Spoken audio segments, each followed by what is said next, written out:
यही सूरत अबली जो साथ जी, भुलाए देओ सब पिंड ब्रह्मांड, जागे पीछे दुख काहे को देखे, लीजे अपना सुख अखंड, लीजे अपना सुख अखंड।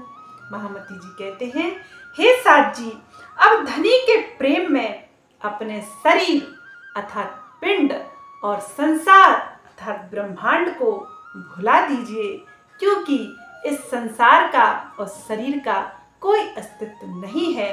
उस सत्य धाम की रहने वाली हे रूहों, तुम सभी ब्रह्मात्माएं हो और उस सत्य धाम में ही चितवनी द्वारा विहार करो और प्रियतम परब्रह्म के आनंद में खोई रहो।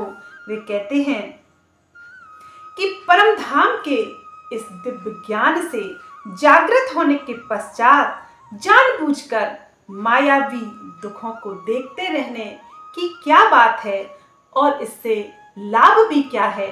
हे रूहों, आप अपने परम धाम के अखंड सुखों में रसमग्न रहो और इस मायावी इस दुखमय संसार में भी अखंड आनंद को प्राप्त करो और आनंदित रहो, क्योंकि दुखी रहना तो इस संसार के जीवों के कार्य हैं, जिन्हें अपने शरीर और इस ब्रह्मांड से ही मोह है, वे दुखी रहते हैं। परम धाम की आत्माएं तो निरंतर आनंद रस को पीती रहती हैं और परम धाम में ही उनकी सुरता लगी रहती है। वे कहते हैं कि लगी बाली कछु और ना देखे, पिंड ब्रह्मांड वाको हैरी नाही, ओ खेलत प्रेमे पार पियासों, देखन को तन सागर माही।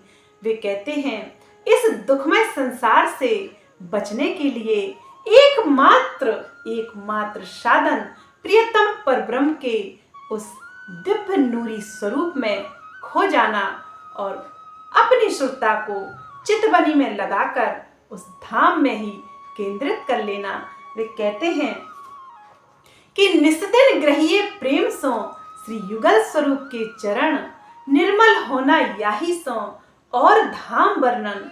इन्हीं चरणों का ध्यान करते करते ब्रह्मात्मा का हृदय निर्मल होता है और वह इस नश्वर संसार में भी अखंड मुक्ति प्राप्त कर लेती है।